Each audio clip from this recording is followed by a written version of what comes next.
Bien-aimés, je vous invite à prendre le bouchée de la parole à la table du Seigneur. Alors, aujourd'hui, nous allons prendre le texte de Jean au chapitre 14, verset 27. Alors, ce texte dit ceci. C'est le Seigneur Jésus qui parle à ses disciples. Il leur dit, je vous laisse ma paix. Je vous donne ma paix. Je vous donne pas comme le monde donne. Le Seigneur veut partager toutes choses avec nous. Il veut partager avec nous sa vie. Il veut partager avec nous sa foi. Il veut partager avec nous sa gloire. Il veut partager avec nous ses habiletés. Oui, le Seigneur veut partager toutes choses avec nous. Mais remarquez, comment le fait-il? Il dit, je vous donne pas comme le monde donne. Comment le monde donne-t-il? Quand le monde donne, peu importe la chose à donner, il faut qu'il y ait quelqu'un qui fasse quelque chose. Mais quand le Seigneur lui donne, il donne par sa parole. Et une fois que le Seigneur a prononcé la parole, il n'a pas besoin de faire quoi que ce soit. Sa parole s'accomplit. Alors, c'est très important de savoir que, par exemple ici, quand le Seigneur il a dit à ses disciples que je vous donne ma paix, eh bien c'est déjà fait. Il n'a pas besoin de faire quoi que ce soit. Dès qu'il dit, la chose arrive. Comme il est dit dans le psaume 33 au verset 9. Qu'il dit, et la chose arrive. Il ordonne et elle existe. Le Seigneur donne tout par sa parole. Pourquoi? Parce que sa parole est vivante. Parce que sa parole est agissante. La parole de Dieu a les capacités d'accomplir la volonté de Dieu. Elle a la capacité d'accomplir ce qu'elle dit. C'est pourquoi Dieu n'a besoin de rien faire. Il a besoin de rien faire. Quand il parle, la parole s'accomplit. Quand il parle, la chose arrive. C'est vraiment très important de le savoir. Et alors, nous voyons par exemple dans la Bible, quand nous regardons l'histoire par exemple de ce monsieur qui était à la piscine de Bethesda. Quand le Seigneur est arrivé, comment est-ce qu'il lui a donné la guérison? Par la parole. Pendant que l'homme expliquait sa situation, le Seigneur a parlé.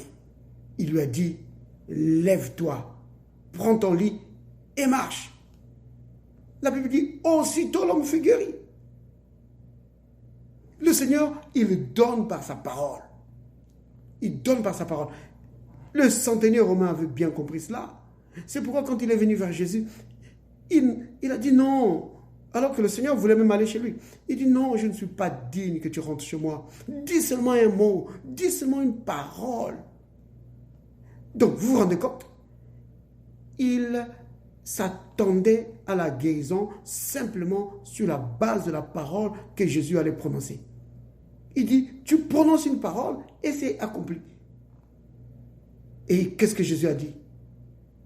Il dit que cet homme, Jésus a été émerveillé. Il a dit, même en Israël, je n'ai pas trouvé une aussi grande foi. C'est ça que le Seigneur apprécie. Ceux qui peuvent le prendre à sa parole. Parce que le Seigneur, il accomplit toutes choses par sa parole. Il donne par sa parole. C'est pourquoi il dit que je ne donne pas comme le monde donne. Quand je donne, je dis ma parole et c'est fait. Oui, le Seigneur soutient toutes choses par sa parole puissante, comme il est dit dans Hébreux 1, verset 3. Oui, la parole de Dieu est agissante. La parole de Dieu est vivante. Elle est vraiment efficace. Maintenant, puisque Dieu donne par sa parole, puisque Dieu donne pas comme le monde donne, alors il s'attend à ce que nous puissions recevoir pas comme le monde reçoit. Comment est-ce que le monde reçoit? Quand les hommes ils reçoivent quelque chose, ils veulent l'avoir entre leurs mains. Aussi longtemps qu'il n'a pas la chose entre ses mains, il dit qu'il n'a encore rien. Mais le Seigneur veut que nous puissions recevoir pas comme le monde reçoit. Comment ça? Par la parole.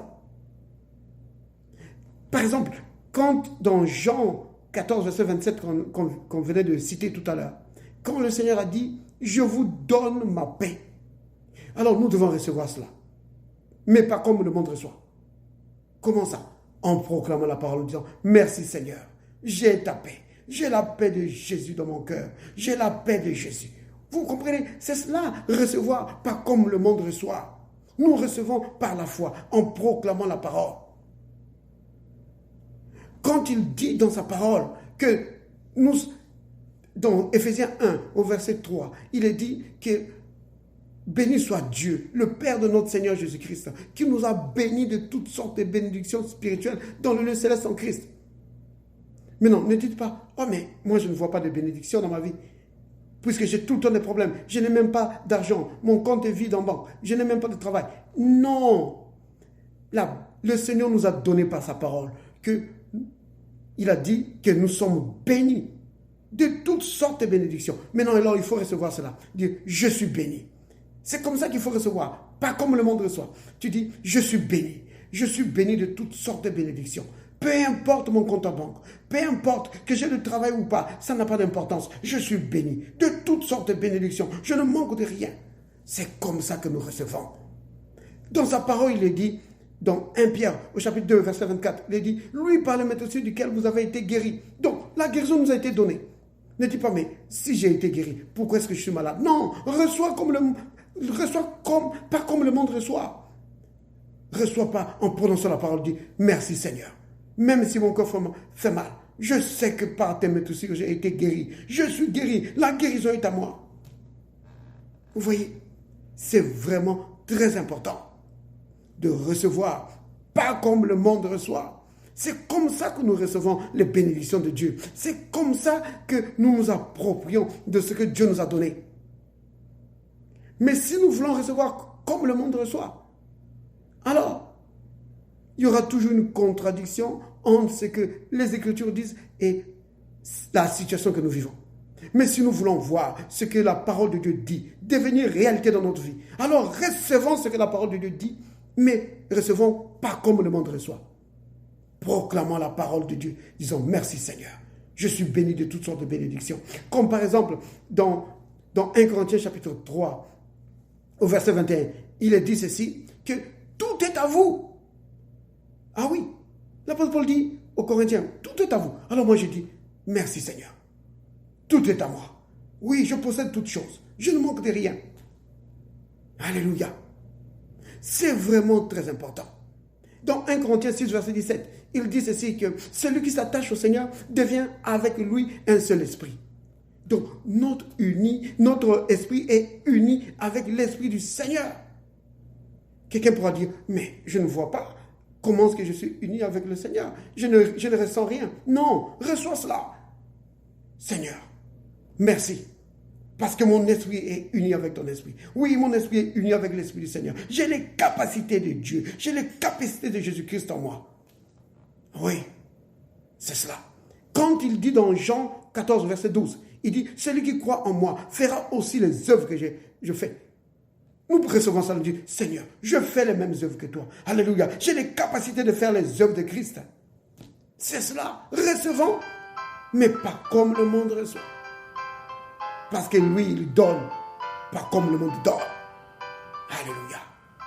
Merci Père. Je reçois, Seigneur. Je reçois ta parole. Ce que tu m'as donné, je reçois cela. Pas comme le monde reçoit. Parce que toi, tu m'as donné, pas comme le monde donne. Tu m'as donné par ta parole. Seigneur mon Dieu, merci pour tes nombreuses bénédictions. Oui, je suis béni, Seigneur, de toutes sortes de bénédictions. Je triomphe, Seigneur, parce que tu as dit dans ta parole que je triomphe toujours, Seigneur. Béni soit Dieu, le Père de notre Seigneur Jésus-Christ. Oui, Seigneur, que ton nom soit béni. Toi qui me fais toujours triompher en Christ. Oui, et qui répands par moi en tout endroit l'odeur de ta connaissance. Que ton nom soit béni, Père. Je te rends grâce et je te bénis. Au nom de Jésus le Christ. Amen.